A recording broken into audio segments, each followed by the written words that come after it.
नमस्कार दोस्तों, मैं आपका मेरी अपनी चैनल में एक बार फिर से स्वागत करता हूं। आज का ये वीडियो दोस्तों बहुत इंटरेस्टिंग होने वाला है क्योंकि इसका पर्पस कुछ डिफरेंट है। जैसे कि अभी हम देख रहे हैं, जिस तरह के मौसम चल रहे हैं, जिस तरह की बीमारियां आ रही हैं, उन सब से बचाव अभी बहुत ज़रूरी हो गया है। स्पेशली इस मौसम में जब मच्छर काफ़ी ज़्यादा पनपते हैं।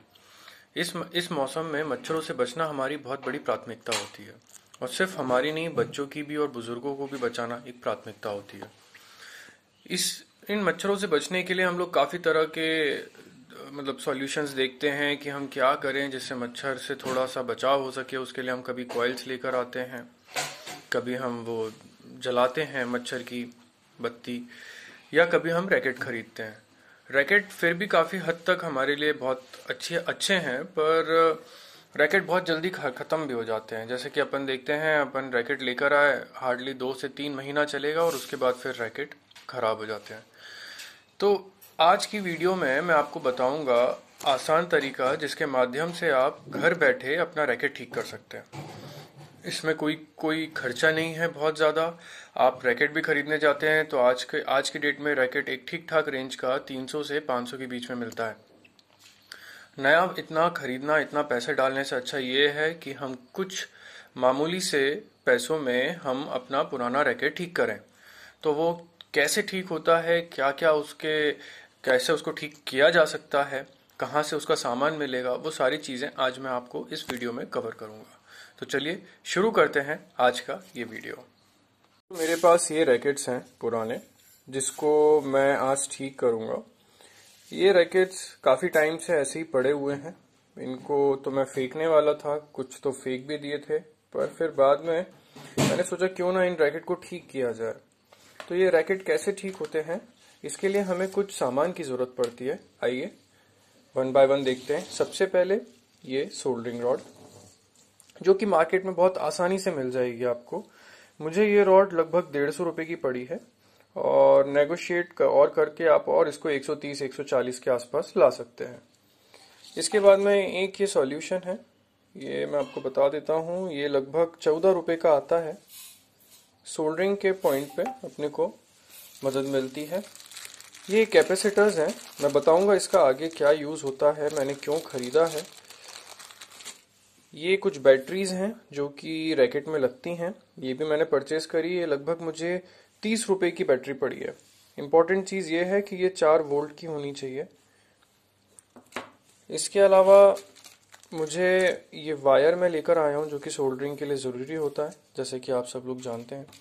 यहाँ पे एक इम्पॉर्टेंट बात ये है कैपेसिटर के लिए, जो कैपेसिटर हमें लेकर आना है वो कैपेसिटर का स्पेसिफिकेशन 223J 2000 वोल्ट होना चाहिए, यानी 223J 2 kV का आपको कैपेसिटर लाना है। ये कैपेसिटर मुझे लगभग 20 रुपए का एक पड़ा है इलेक्ट्रॉनिक शॉप से। मैंने स्पेशली होलसेल वाली शॉप पे ही मैंने ये सब चीज़ें परचेज करी, इसलिए मैं आपको वही रेट बता रहा हूँ। एंड अगेन रेट वेरी हो सकते हैं सिटी टू सिटी। तो मैं ये 2 बैटरीज ले आया था, चूंकि मेरे पास 2 रैकेट हैं, और कुछ कैपेसिटर ले आया कि बाद में भी कभी ख़राब होगा तो मैं उसको ठीक कर पाऊंगा। बाकी सोल्डरिंग किट आपको आसानी से ऑनलाइन भी मिल सकती है, आप ऑफलाइन मार्केट से भी ले सकते हैं। ऑनलाइन के लिए मैं आपको डिस्क्रिप्शन में लिंक डाल दूंगा, जहाँ से आप डायरेक्ट उसे अमेजोन या फ्लिपकार्ट या कोई भी ई-कॉमर्स वेबसाइट से ऑनलाइन ऑर्डर कर सकते हैं। तो चलिए शुरू करते हैं रैकेट खोलना। तो देखिए फ्रेंड, अब हम इसको निकालते हैं वायर को। हल्का सा हम इसको सोल्डर के थ्रू वायर से उसको गर्म करेंगे और ये हमारा वायर निकल जाएगा। इसी तरह से हमें दूसरी तरफ के भी दोनों नीले वायर्स को निकालना है। तो चलिए निकालते हैं।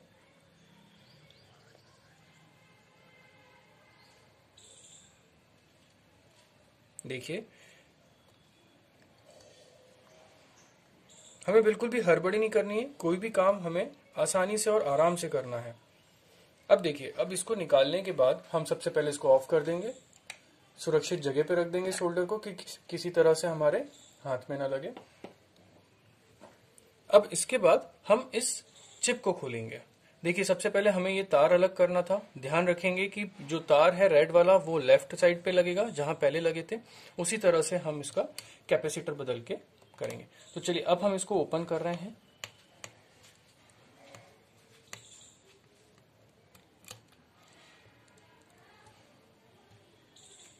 ध्यान रहे हमने इसको ऑफ करके कर दिया है यहां से। अब हम इसको चिप को निकालेंगे। तो देखिए फ्रेंड्स, ये बेसिकली हमारी चिप होती है और ये है हमारा कैपेसिटर जिसको हमें चेंज करना है। जैसे कि मैंने आपको बताया था 223J 2000 वोल्ट, आप देख सकते हैं यही इसमें मेंशन है और हमें यही वाला कैपेसिटर चेंज करना है। तो चलिए अब हम इस कैपेसिटर को निकालते हैं। तो देखिए फ्रेंड्स, अब हम इसको सोल्डर की मदद से इस कैपेसिटर को निकालेंगे। हमें ध्यान ये देना है कि यहाँ पे इसके 2 वायर्स लगे हैं, एक ये लैग है इसकी, एक ये लैग है। हमें इन दोनों को गर्म करना है ताकि ये इजीली बाहर आ जाए। तो देखिए करते हैं। देखिए दोस्तों, एक ये आराम से आ गया है। अब हम इसी तरह दूसरा भी करेंगे।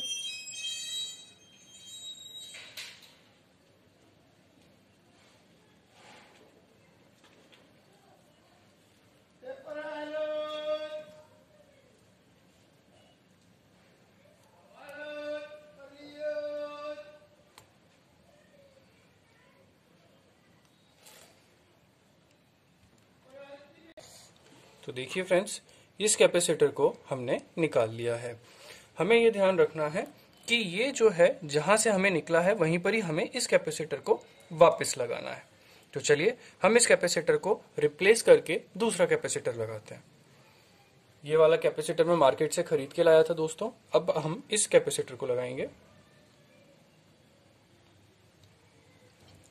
ध्यान देना है कि जहां पे इसके होल्स हैं हम वहीं पर ही इसको फिट करेंगे।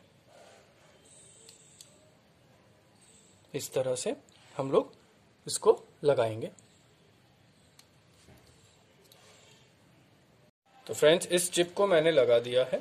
अब ये वाले जो तार हैं जो हमने स्टार्टिंग में करे थे, अब हम इस तार को वापस से लगाएंगे, सोल्डर करेंगे।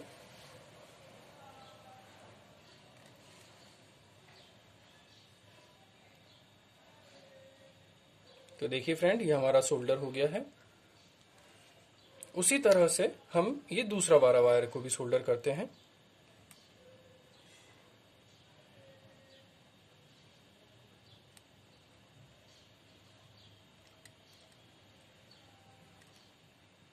वन बाय वन हम करते हैं तार को। तो देखिए फ्रेंड्स, हमारा सर्किट बन के तैयार हो गया है। ये कैपेसिटर चेंज करने का सबसे आसान तरीका था जो मैंने आपको बताया है। चलिए अब एक बार रैकेट को बंद करके स्टार्ट करने की चालू करके देखते हैं इसको। तो फ्रेंड्स, इसका हम लोगों ने कवर लगा दिया है। अब हम इसको वापस कस लेते हैं।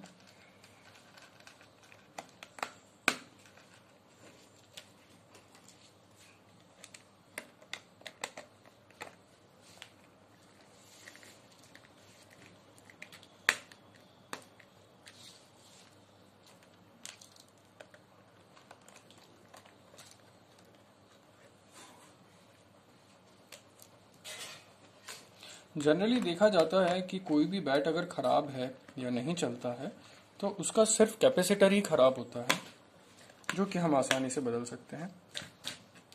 तो देखिए फ्रेंड्स, ये हमारा रैकेट अभी तैयार हो गया है। इसको मैं थोड़ी सी चार्जिंग पे लगा देता हूँ क्योंकि अभी ये चार्ज नहीं था। उसके बाद मैं आपको इसको टेस्ट करके बताता हूँ।